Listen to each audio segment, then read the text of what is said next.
Kasunod ng pag-endorso sa kanya ng Pangulo bilang kandidato ng administrasyon sa eleksyon 2016, nagbitiw na kanina si Mar Rojas bilang DILG Secretary.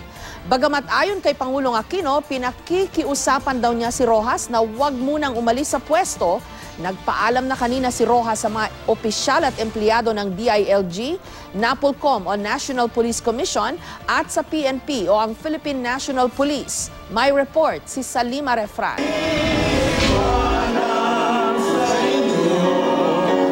Second-tay dinaa ni Secretary Mar Rojas ang kanyang pasasalamat sa mga tauhan ng Department of Interior and Local Government at National Police Commission o NAPOLCOM. Matapos kasing i-endorso ni Pangulong Aquino bilang standard bearer ng Liberal Party, nagpasya si Rojas na magpaalam na sa departamentong kanyang pinamumunuan. Si Rojas hindi na iwasan na maluha habang namamaalam. 2 taon at 10 buwan nagsilbing kalihim ng DILG si Rojas matapos masawi ang nooy DILG Secretary na si Jesse Robredo.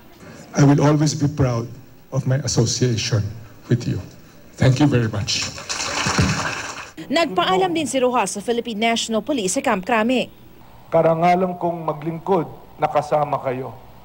I am proud to have been with you and to have served with you. Bago ito, nag-farewell breakfast muna si Rojas kasamang PNP officials. Sabi ni Rojas, isusumitin niya ngayong araw sa Pangulo ang kanyang resignation letter. Nakapag-usap na raw sila noong Sabado ni Pinoy kaugnay sa kanyang pagbibitiw. Pero hindi pa raw ito tinatanggap ng Pangulo lalo't wala pang papalit kay Rojas. May ilan pa raw kasing nakabimbing trabaho sa DILG. Ayon kay Rojas, may mga pangalan na raw siyang inirekomenda sa Pangulo na papalit sa kanya. Hindi niya tinukoy kung sino ang mga ito. Well, there are several names, but at the same time, I might even prevail on him to stay in the post a little longer to finish a lot of the things that are being done. Pero isa sa isinusulong ng LP member na si Iloilo Representative Jerry Treñas, si Samar Representative Mel Sinen Sarmiento na Secretary General ng Liberal Party. Lumabas din ang pangalan ni Iloilo Representative Niel Tupas. Antayin na lang natin ang Pangulo. Antayin na natin ang Pangulo.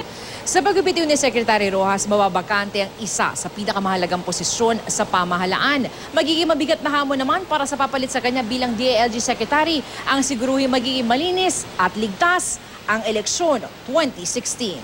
Salima Refran, GMA News.